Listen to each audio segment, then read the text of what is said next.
Right. West Bengal celebrate చేసుకుంటోంది BJP. మనం చూస్తున్నాం ఈరోజు సాయంత్రం ప్రధాని నరేంద్ర మోదీ ఢిల్లీ కార్యాలయానికి కూడా వెళ్ళబోతున్నట్టుగా తెలుస్తోంది.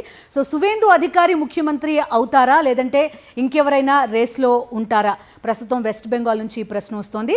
అటు పూర్తిగా అర్బన్ ప్రాంతాలతో పాటు సెమీ అర్బన్ ప్రాంతాల్లో కూడా బీజేపీ బలంగా పాగా వేయగలగడంలో వెస్ట్ బెంగాల్లో సక్సెస్ అయింది.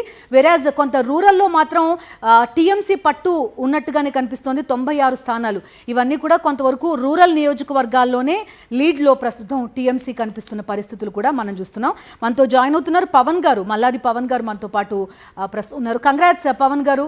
అటు కేరళంలో యూడిఎఫ్ గెలుపు చూస్తున్నాం, గెలుపు దిశగా దూసుకెళ్తోంది. మరొక రాష్ట్రం సదర్న్ స్టేట్ కాంగ్రెస్ వశమైంది. ఎస్ మేడం, కంగ్రాచులేషన్స్ మీకు కూడా, మీకు ప్యానెల్లో ఉన్నటువంటి వాళ్ళకు ప్రేక్షకులందరికీ నమస్కారం. కాంగ్రెస్ పార్టీ కేరళలో మంచి అద్భుతమైనటువంటి విజయాన్ని తీసుకోవడం చాలా ఆనందకరం, సంతోషకరం. కాంగ్రెస్ పార్టీ కార్యకర్తలకు, నాయకులకు, క్యాడర్కి అందరికీ శుభాకాంక్షలు, ధన్యవాదాలు. కాకపోతే ఎనీ స్టేట్ పాలిటిక్స్ డైనామిక్స్ అనేవి చాలా చేంజ్ అయినాయండి. ఇప్పుడు మీరు చూస్తే తమిళనాడులో టీవీకే విజయ్ గారు అత్యంత అద్భుతమైనటువంటి మెజార్టీ తీసుకున్నారు. వెస్ట్ బెంగాల్లో కూడా one side sliding BJP win అయిపోయింది. ఛాలెంజ్ ఏంటంటే ఎలక్షన్స్లో గెలవడం ఈజ్ ఒక నరేటివ్ బిల్డ్ చేసుకొని కొంత ఒక 5-6 డిబేటబుల్ పాయింట్స్ తీసుకొని ఎలక్షన్స్కి వెళ్ళి గెలవడం అనేది ఈజీ అయిపోయింది. దాని తర్వాత ఉండేది administration and governance. This is the major thing which will define and decide a political party or political leaders career. As of ఏదైనా ఒక 5 సూత్రాలను తీసుకొని రాజకీయంగా ఎలక్షన్లో ఎన్నికల్లోకి వెళ్ళడం వెరీ ఈజీ. ఇప్పుడు మీరు చూస్తే కవిత గారు కూడా 5 సూత్రాలను వస్తా ఉన్నారు. పాయింట్ ఏంటంటే గెలవడం చాలా ఈజీ అండి, సులభం అండి. ఇవాళ ఉన్నటువంటి రాజకీయాల్లో స్ట్రాటజిస్టులు ఉన్నారు, ఓటర్స్ చూడండి. ఎందుకు చెప్తున్నానంటే ఈ మాట, ఇప్పుడు నేను ఇంతకుముందు చూస్తా ఉన్నా తమిళనాడు ఎలక్షన్స్ కి సంబంధించి 18 నుంచి 19 సంవత్సరాలు ఫస్ట్ టైం ఓటర్లు 68% మంది టీవీకి ఎక్కువ ఓటు వేశారు. ఇస్ ద బిగ్గెస్ట్ షాకింగ్ వే. 20 నుంచి 29 సంవత్సరాల వాళ్ళు 59% టీవీకి సపోర్ట్ చేశారు. 30 సంవత్సరాల నుంచి 39 సంవత్సరాల వాళ్ళు 45% టీవీకి సపోర్ట్ చేశారు. అంటే ఏజ్ పెరిగే కొద్దీ సపోర్ట్ తగ్గుతుంది. 50% 50+ ఏజ్ గ్రూప్ లో ఉన్న వాళ్ళు 20% మాత్రమే టీవీకి ఓటేశారు. ముఖ్యమైన పాయింట్లు ఏంటంటే టీవీకి appeal disproportionately concerned among youth, first time urban and educated and unemployed youth. Vijay fan base, social media change, drug free Tamil Nadu state missing youth అనేది బాగా ఎక్కువైపోయింది. ఎడ్యుకేటెడ్ ఓటర్స్, ప్రొఫెషనల్ ఓటర్స్ లో టీవీకేకి 50% సపోర్ట్ చేశారు. High voter turnout 84 to 85%. అంటే ఒక young film Karishma ఉన్నటువంటి అతను turned into a politician and operated a political party, and with in 6 to 1 year of small span was given a very good majority. కానీ పవన్ గారు, maybe మీకు విజయ్ ఈ రకంగా ఒక విజయం సాధించడం వల్ల ఈజీ అనిపించవచ్చేమో, కానీ అలా అయితే యూపీలో, బీహార్లో, లేకపోతే ఎనీ స్టేట్లో కాంగ్రెస్ అధికారంలోకి రావడం కూడా అంతే ఈజీ అయి ఉండాలి. It's not that easy. I don't think so. No, I am talking about a party which is just started to coming in and getting a huge wave, huge turnout. Second చూస్తే మీరు compare చేయండి. There are failures also. ఆ థియరీలో అలా fail అయిన వాళ్ళు కూడా చాలా మంది ఉన్నారు. Listen. The same happened with YSRCP also. Huge majority, thumping majority, 2018 elections. Next election, a great debacle. YS Jagannath Reddy is a great leader. Next election లో ఏమైంది అంటే ప్రజలు అవకాశం ఇవ్వడం అనేది ఒక మంచి వైఎస్ఆర్సీపీకైనా కావచ్చు, ఎవరికైనా. I'm just saying as it is neighbour state. Listen, I'm just saying as it a neighbour state.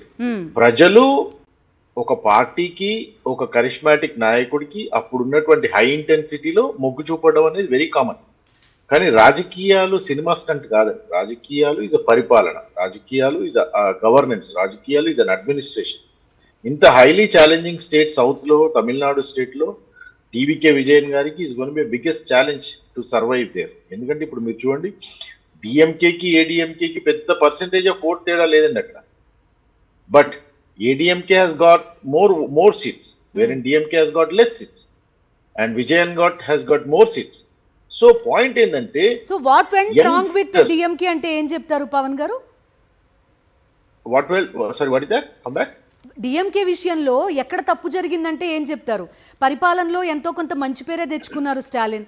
ఎక్కడ అంటే బీజేపీ కొంతవరకు డిఎంకేని వ్యతిరేకించడం, లే at the same time Vijay రావడం, ఇలాంటి ఫ్యాక్టర్స్ కారణమయ్యాయా డిఎంకే ఫెయిల్యూర్కి?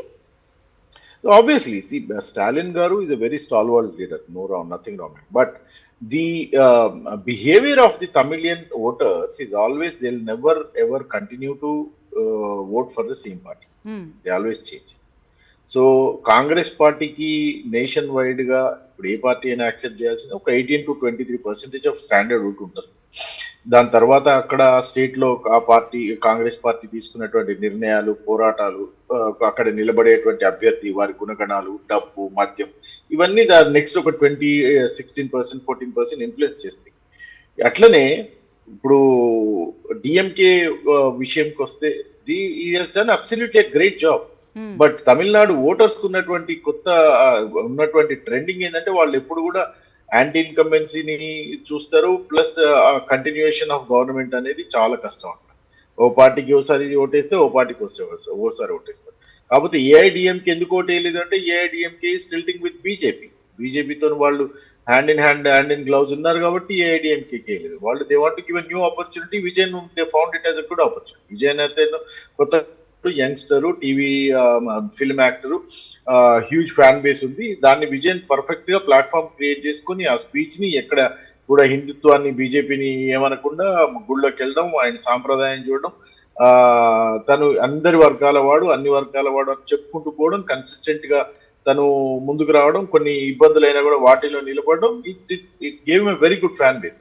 సో నేను అనేది ఏంటంటే జెన్జీ ఓటర్ అనే అతను ఇప్పుడున్నటువంటి రాజకీయాలను, రాష్ట్రాల్లో వచ్చేటువంటి ఎలక్షన్స్ ని, నేషనల్ ఎలక్షన్స్ ని రూల్ చేస్తున్నటువంటిది జెన్జీ ఓటర్. కాకపోతే ఇక్కడ ఒక మంచి ఉంది, ఒక చెడు. Gen Z voters are very good, very aggressive batch. Education లో అప్పుడప్పుడే స్టార్ట్ అవుతారు, కానీ జీవితంలో వచ్చేటువంటి అల్పావేశాలు, అల్ప సంతోషాలను వాళ్ళు గేజ్ చేయలేరు. ఇంకా ఓటేసి గెలిపించడం వరకు ఓకే, తర్వాత ఏమైతుంది, మన లైఫ్ ఎటుపోతుంది, ఎందుకంటే ఏ లీడర్ చేతిలో మన జీవితాలు పెడుతున్నాం అనేది వాళ్ళు అర్థం కావట్లేదు. ఒకప్పుడు వేరు, ఇప్పుడు వేరు. ఇప్పుడు ఉన్నటువంటి ప్రస్తుతం ఉన్న right. So what happens next అనేది చూద్దాం. అయితే ప్యానెల్లో ముగ్గురిని నేను నెక్స్ట్ అడగబోయే టాపిక్ ఏంటంటే, ఈ ఎలక్షన్ ఇంకొకటి కూడా ఒకటి జరిగింది. అదేంటంటే ఇండియా కూటమికి సంబంధించి ఎవరైతే చాలా కీ పార్టీస్ అనుకున్నారో, అటు స్టాలిన్ కానీ ఇటు టీఎంసీ నుంచి మమతా బెనర్జీ కానీ, ఇద్దరూ ఓటమి పాలు కావడం అనేది ప్రధానంగా చూస్తున్నాం. రవికాంత్ గారు, వీళ్ళు కొంతవరకు లీడ్ చేసిన పరిస్థితి ఇండియా కూటమిలో రీజనల్ పార్టీకి సంబంధించిన నాయకులు. వేరాజ్ కాంగ్రెస్ కూడా యూడిఎఫ్ కేరళం ఒకటి మినహాయిస్తే కనుక కొంత బీటలు వారిపోయిన పరిస్థితి. సరే, ఆప్ కొంత ముందు నుంచి దూరంగానే ఉంది, కానీ ప్రస్తుతం ఆ పరిస్థితి ఏంటి అనేది కూడా మనం చూస్తున్నాం. సో ఒక ఆల్టర్నేటివ్ జాతీయ రాజకీయాల పర్స్పెక్టివ్లో చూస్తే కనుక ఏది ఆల్టర్నేటివ్? వీళ్ళందరూ ఒక కూటమిగా ఉన్నారు, ఒక బ్లాక్ లాగా ఏర్పడ్డారు, బట్ అది కూడా వర్కౌట్ కాలేదనిపిస్తుంది ఈసారి. అంటే మీరు అన్నట్టు ఇద్దరు స్ట్రాంగ్ లీడర్స్ ఇప్పుడు దాదాపు పాలిటిక్స్ నుంచి అవుట్ అయిపోయినారు ఈ నెక్స్ట్ 5 yearsలో. మమతా బెనర్జీ గారు, స్టాలిన్ గారు. సో ఇండియా కూటమికి డెఫినెట్గా అది ఒక పెద్ద దెబ్బ. అట్లాగే ఆప్ ముందు నుంచి కూడా కొంచెం జరిగిపోయింది. ఆప్ కూడా చాలా వీక్ అయిపోతుంది. బీజేపీ చాలా స్ట్రాటజిక్గా ఆప్ను కూడా చాలా వీక్ చేసేస్తుంది. మనం పంజాబ్లో చూసినాం. సో ఇప్పుడు ఆల్టర్నేటివ్ ఏది అంటే, ఒకవేళ ఇండియా కూటమి నిజంగా బలపడాలి, బీజేపీని ఎదుర్కోవాలి అంటే, వాళ్ళ డెవలప్మెంట్ అజెండాతో పాటు ఈ స్ట్రాంగ్ ఈ యాంటీ హిందుత్వ వాళ్ళ మీద బ్రాండ్ ఏదైతే ఉందో దాని నుంచి కొంచెం వాళ్ళు తప్పుకోవాలండి. అంటే వాళ్ళు as long as they project that they are pro Muslim or anti Hindu అనే అయితే బీజేపీ వాళ్ళని అక్యూజ్ చేస్తుందో ఆ ఇమేజ్ నుంచి బయటపడితే కానీ ఈరోజు బీజేపీని ఎదుర్కోవడానికి ఏ పార్టీకి ఆ బలం లేకుండా పోతుంది. మనం పశ్చిమ బెంగాల్లో చూసాం, అసలు బీజేపీ ఎక్కడి నుంచి వితిన్ 10 yearsలో వాళ్ళు దాదాపు 200 సీట్లు గెలుచుకునే స్టేజ్కి వచ్చినారంటే it's only because of that Hindu Muslim. అంటే హిందువులకు ఈ రాష్ట్రంలో అన్యాయం జరుగుతుంది, మన దేశ భద్రతకు చాలా ముప్పు ఉంది అనే 2 issues మీద వాళ్ళు చాలా స్ట్రాంగ్గా పోయినారు. అండ్ దాని మీదే బిల్డ్ చేసుకుంటూ వచ్చినారు. సో అదొక చిన్న ఎగ్జాంపుల్. మీరు ఈవెన్ తమిళనాడు కూడా చూస్తే ఉదయనిధి స్టాలిన్ గారి స్టేట్మెంట్స్ ఏవైతే సనాతన ధర్మాన్ని ఆయన చాలా చీప్గా మాట్లాడడము, ఇవన్నీ కూడా ఓటర్స్ సైక్ మీద ఎక్కడో ఒక దగ్గర బాగా ఇంపాక్ట్ అవుతాయి. దాని తగ్గట్టు ఒక ప్లాట్ఫామ్, ఆల్టర్నేటివ్ ప్లాట్ఫామ్ క్రియేట్ అయింది అనుకోండి. సో అందుకని వాళ్ళు ఉన్నప్పుడు డెఫినెట్గా ఇప్పుడు సార్ అన్నట్టు, మల్లాది గారు అన్నట్టు ఏడీఎంకే కాదు అనుకున్నప్పుడు వాళ్ళకు వేరే ప్లాట్ఫామ్ కనిపించింది వాళ్ళకి విజయ్. సో దాంతో పోయినారు. అండ్ అస్సాంలో కూడా సేమ్ ఇష్యూస్ మీద, అదే సేమ్ హిందుత్వ ఇష్యూస్ మీద, బార్డర్ ఇష్యూస్ మీద పోయినారు. బీజేపీ స్వీప్ చేసింది.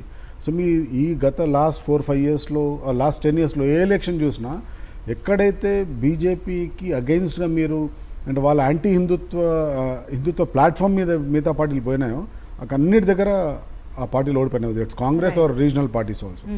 So I think the only way to contain BJP you also have to be very practical and take a pro Hindutva అంటే యాంటీ ముస్లిం అని కాదు. But you don't question Muslims, but you always question Hindus అనే ఒక perception create చేసింది BJP. ఆ perception నుంచి బయటికి రావాలి. బయటికి వస్తే కానీ ఈరోజు ఏ పార్టీలైనా బీజేపీని ఎదుర్కోవాలంటే ఆ బలం వీళ్ళకి కావాలి. ఆ బలం ఇప్పుడు కనిపిస్తలేదు. సో మాత్రం ఇండియా బ్లాక్ లో ఉన్న అన్ని పార్టీలకి మాత్రం కొంత చాలా పెద్ద దెబ్బ, ఎలక్షన్ తోటి చాలా పెద్ద దెబ్బ అండి. మామూలుగా పెద్ద దెబ్బ ఇది. ఈవెన్ యూడిఎఫ్ మనకి అక్కడ చూసుకున్నా కూడా 2 పార్టీలు ఇండియా బ్లాక్ లోకి వచ్చేసరికి లెఫ్ట్ అండ్ కాంగ్రెస్ కలిసి ఉండడం కనబడుతుంది. వేరే కేరళలో అదే ఇండియా బ్లాక్ లో యాంటీగా ప్రచారం చేయాల్సిన పరిస్థితి.